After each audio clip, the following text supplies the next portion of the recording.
Welcome back, dear students. This video is for class 10 subject science chapter 3 metals and non-metals lecture number 5. So let us see today's content. In the previous lecture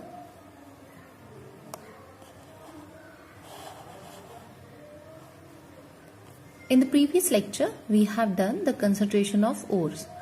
In this lecture we will see the extraction of metals from the concentrated ores, refining of metals.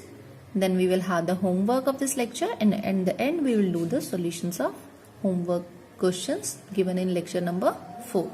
So let us begin with our extraction of metals. So as we know that metals, they are extracted from the concentrated ores. So according to the reactivity series, we have grouped the metals into 4 categories: metals of very low reactivity, metals of low reactivity, metals of moderate reactivity, and metals of high reactivity.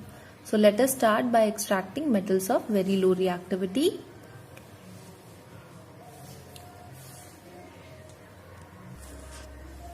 So metals such as platinum, gold, silver, they show least reactivity, and that is why these metals occur in free state in nature. So these metals are obtained by simple physical separation methods. The heavier metal particles are separated from the sand by hydraulic washing method, and the metals like silver, gold are also recovered from the powdered ores by special chemical methods. Then extraction of metals of low reactivity. Less reactive metals such as mercury, copper, lead, they can be reduced by heating, and that is why this process is called reduction method. When sulfide ores of these metals are heated in air, a part of ore get oxidized to oxide. So as you can see that further this metal oxide reacts with the remaining sulfide ore to give metal and sulfur dioxide. So here we have an example of cinnabar, that is sulfide ore of mercury. When it reacts with oxygen, it produces mercuric oxide and sulfur dioxide. Further, this mercuric oxide reacts with the remaining sulfide ore and it gives mercury and sulfur dioxide. Then we have extraction of metals of moderate reactivity. Metals in the middle of the reactivity series such as iron, zinc are moderately reactive. So these metals occur in nature as sulfides or carbonates. But it is easier to get metals from the oxides rather than sulfides and carbonates. Therefore, prior to reduction, these sulfides and carbonates are converted into metal oxides. This can be done by calcination and roasting. So let us see what is calcination. Calcination is the process of heating an ore strongly in the presence of very limited quantity of air, and it is done to convert a carbonate ore into oxide, to remove moisture from the wet hydrated ores, and to remove volatile impurities from the ore. For example, calamine, which is a carbonate ore of zinc, when it is strongly heated, it converts into zinc oxide and carbon dioxide. So during calcination, the ore becomes porous and dry because of the production of carbon dioxide. As you have seen that calamine decomposes to zinc and it has produced zinc oxide and carbon dioxide. Then we have roasting. Sulfide ores are converted to oxides by roasting. The process of heating an ore strongly below its melting point in the presence of excess air is called roasting. It is done to convert sulfide ores to oxide ores and to remove volatile impurities and moisture. For example, when zinc sulfide reacts with oxygen strongly heated, it gives ZnO, zinc oxide, and sulfur dioxide gas. When lead sulfide reacts with excess of air and strongly heated below its melting point, it gives lead oxide and sulfur dioxide. Then we have mercuric sulfide, that is cinnabar. reacts with oxygen and gives mercury and sulfur dioxide. Then how does this calcination differ from roasting? The first difference is during calcination, ore is heated in the presence of limited quantity of air, whereas during roasting, ore is heated in the presence of excess amount of air. The second difference is the air of calcination. This calcination process is used to convert carbonate ores into oxide ores, whereas roasting is used to convert sulfide ores into oxide ores.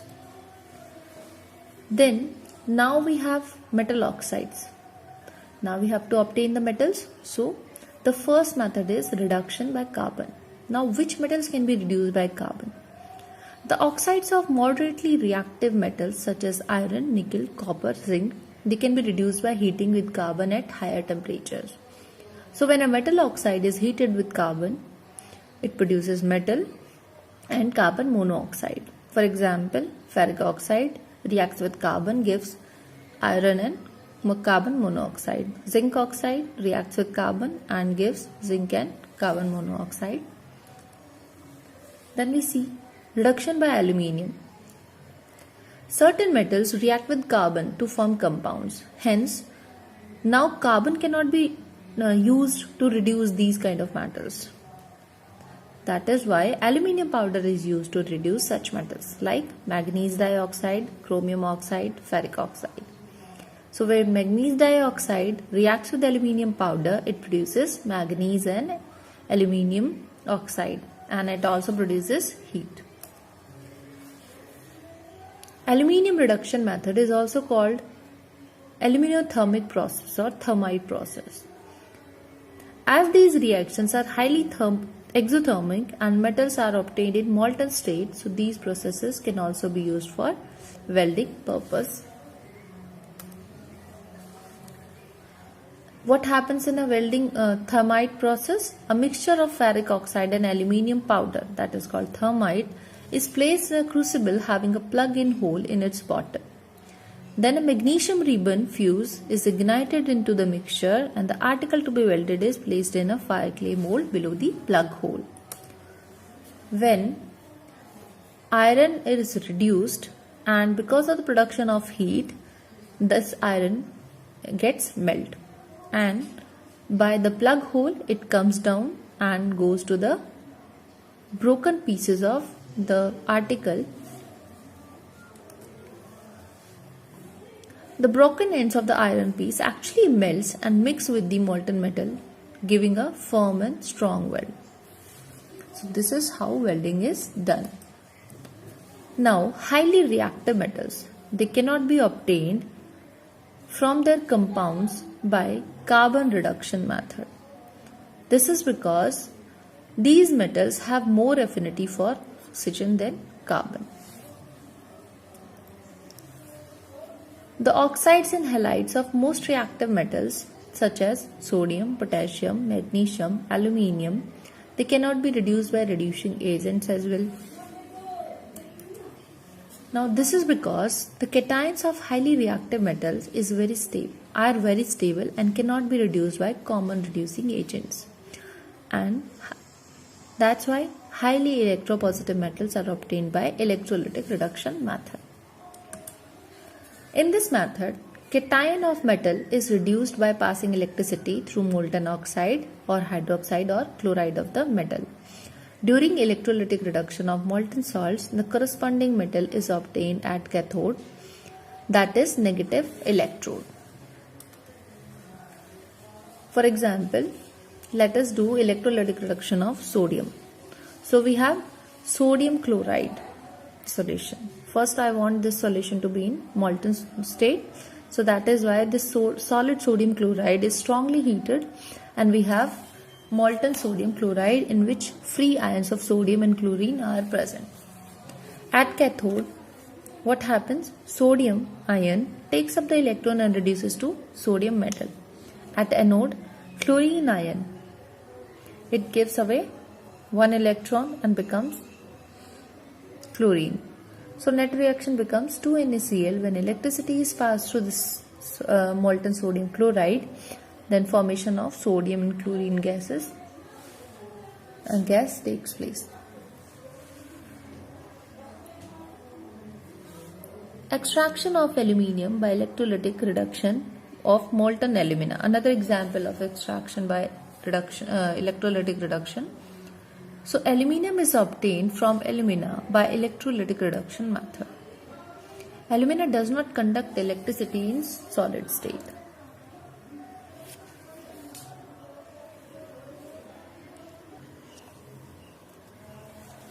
And it melts at a very high temperature. So this is a problem, that it melts at a very high temperature and cannot conduct electricity in solid form.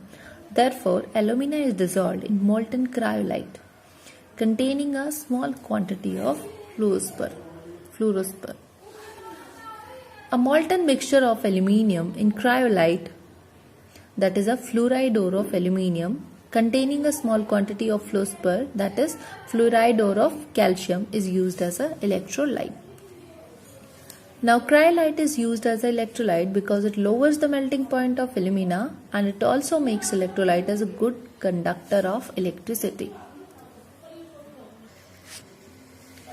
So when electric current is passed through the electrolyte, aluminium metal is obtained at cathode while oxygen gets liberated at anode. So these are the reactions that take place at cathode and anode. Aluminium 3 plus gets 6 electrons and converts into 2Al. Actually 2Al3 plus. 2 molecules of Al3 plus gets 6 electrons and converts into 2Al. At anode 3O2 negative releases these 6 electrons and converts into 3 by 2 O2.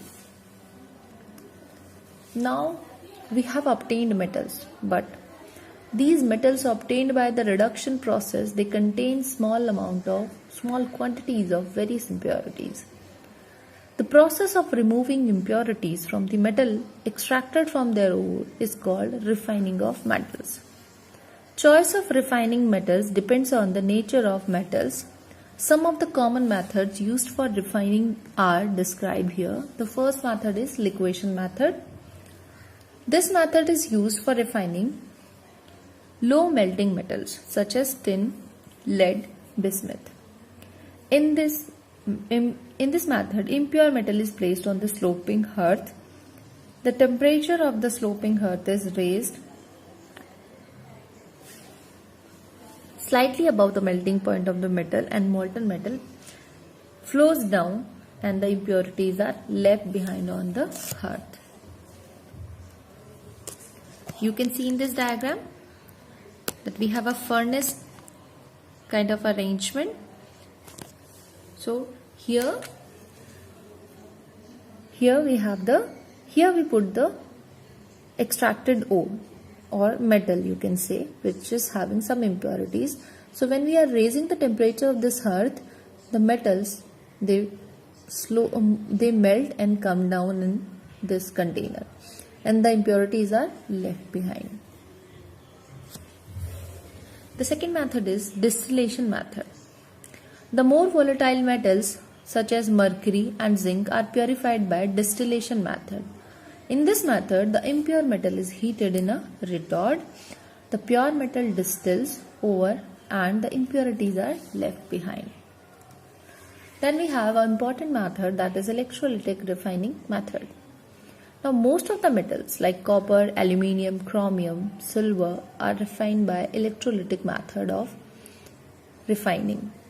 Now a thick block of impure metal acts as anode and it is connected to the positive terminal. So remember, impure metal is working as anode and it is connected to the positive terminal. The thin sheet of pure metal acts as cathode. As you can see in this diagram, that we have a pure metal cathode and impure metal anode, which is connected to the positive terminal. So when electricity is passed through this, then the pure metal deposits on the cathode, and the impurities either they fall down in the solution or they fall below the anode, and that is why the impurities which fall below the anode are called anode mud.